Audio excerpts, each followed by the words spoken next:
Well, there's something to leverage, definitely, because we are being given an opportunity. But I'm saying that if we look deep into ourselves, as I said yesterday on another program, are we going to be 3 times lucky? Remember HIPIC, our debt was forgiven. Now most of the debt, some of the debt is being forgiven, but most of it is being suspended. And therefore, if you read critically, Reuters and Bloomberg, if you go read, their statements, they are alike. You will see that from 2026, we will have to start paying some of the debt within 2 to 3 years. The 4 billion or so that is being suspended. So we are talking about the next administration starting to pay down these debts within 2 years, right? So I asked myself, if we take the agreement together, what is it that we have to cheer about? I think it's an opportunity. And it's still the case now. We are doing this. Most Muhammad started using oil to say, let's not do things the way we were doing it. They were depleted. So I'm saying that we need to think deeper. My second reason for saying that is that there are so many conditions. The committees have met, and I just tweeted. It's the committees that have met. The official credit committee that met, which is the one that gives us waivers. We've been getting waivers, I'll come to that. We are now going to, if you read carefully again, it is saying that we are now going to be talking to the members of those committees. They are representing members. Some of them may agree, some of them may not agree. Hopefully with the president for World Bank and IMF in particular in the red, linking to the debt sustainability analysis that, the gentleman was making, that's nice analysis, linking it to Bank of Ghana and the rest. Those are things which we have to do. We may get a waiver to go to the board at the end of this month, which date has been fixed. But again, that will be the 3rd time ever that we are getting waivers from France and China to go to the board. And now we are going to get waivers from these creditors, there's a commercial creditors and the rest to go to the board. There is still work waiting for us, which is to make sure that we create a deal with the members who may have their own position and others. It is there, right? So as far as living the conditions are concerned, there is work to be done. But my point is, the non-prioritization of debt by the government is part of our problem. In fact, it's a key problem that we have. Remember, the stabilization fund that was feeding the sinking fund was depleted after it was used for COVID, in the name of COVID, in addition to the other huge revenues that we got for COVID. Right, so this is why I'm calling for some introspection, so that we are not complacent. I don't think we are out of the woods, as the analyst was saying. And we need to take together, the Bank of Ghana situation needs capitalization. We are now talking to outside people again to come and set a stabilization fund for Bank of Ghana. After messing up the stabilization fund that we set up for the fiscal, now we are going to set up another stabilization fund to pay depositors. When we were told that the depositors have been paid, to bring banks back on their feet and all that. So my point is that I made a statement because for how long are we going? We have become a middle income country. And for how long are we going to be happy about these situations? We were complacent in 2017, 2018 with pushing things as footnote and the rest, and we're giving the impression that we're doing very well. So I'm only saying that, those who are the nation has invested in, who can read between the lines. So please join in reading between the lines so that we know the task ahead of us. So that as a country, in our current condition, how are we going to get 4 billion plus, to pay the debts that has been suspended in 3 years? An average of $1 billion plus annually. That is if, because they are bullets. right? So that the next government is going to have to do a lot of work. And the impression that somehow the economy will become rosy, and and they would, instead of having the economy be rosy in the past, those who say that we can grow our way.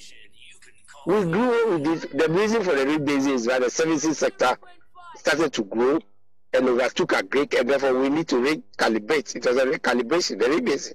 That's what it needs, to recognize that the services sector has grown. That is growth.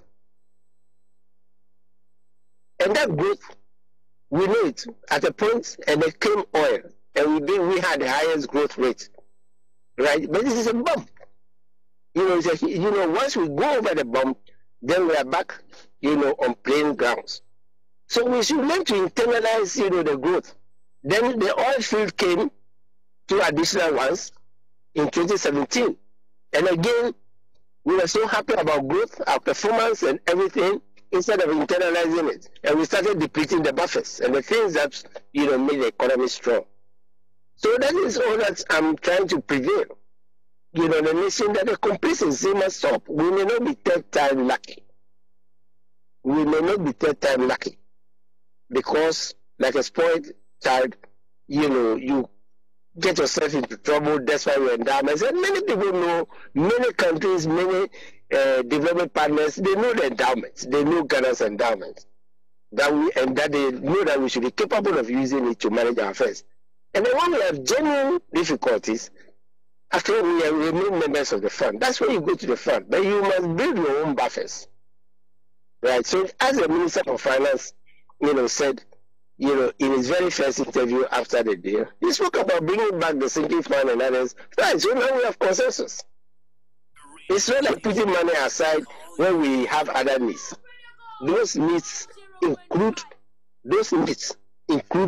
debt management, which we should do well. Our problem is lack of attention to 1, debt management. 2, the content database, which is showing that we owe contractor, we have awarded 77 billion, was started in 2013, because the other bane we have is the pipeline of projects which are there, we don't tackle them, and then we start new ones. That's the essence of the contract database, which was to be put into the medium term. And then the third, apart from that, is the stabilization. When cocoa, crude oil, and other prices go up, as they are doing now, besides Galamsey, we shouldn't deplete all the resources. We must put some aside so that, like a family that has a bonus and knows the child will force it, school fees will be paid and the rest, so they don't go borrowing. We can put some aside. That's the essence of the stabilization fund, the contingency fund. And then the assets which will make the nation grow, such as, the land that was to make Terminal 3 more useful, by moving concourse and things there until we can do the big airline. They are all going now. They are all going. How are we going to do that, the expansion, further expansion? So that you can move the commercial and other activities to the opposite side of the road. After all, Terminal 3 is paying for itself. So if you move some of those facilities, who knows, we could convert them and could get, more aircrafts, if we have 3-4 additional aircrafts, using the gangway, that would be expansion, that is growth. So, Senator, I'm saying that all I'm saying without humility, fellow Ghanaians, is that let us prioritize debt. After all, the Petroleum Revenue Management Act, right, with other minerals coming on stream now, was not debated by the NDC alone. I remember, some say that yes, some of the thinking came, from President Akufo-Addo, and when our government was in opposition, to establish what you call the Sovereign Wealth Fund. And the MPP and its members participate actively. It took 1.5 years for us to pass the Petroleum Revenue Management Act. Right? So at least there's some consensus building now that we need the buffers, that we need the sinking fund, we need the stabilization fund, we need all of those things. And so this idea of we have money, we are going to spend, we bring back more projects and whatever, new contracts. The problem in 2-3 years is huge debts that will have to be paid. So This is my point, please. And before you go, just on that part, because you listen to him speak in London, and do you get a sense that he's going to prioritize a plan that will ensure that the 1 billion that the next government needs for the first year, when we restart the payment of the debt, we get it? Well, I don't get a sense. Otherwise, it will have been mentioned. All I'm hearing is, is projects, and others. I don't get a sense. If you are going to save 4 billion, as you're saying, what is wrong with splitting, even prepaying, using the 1 billion of it, of that money? You want to leave it to future generations to pay.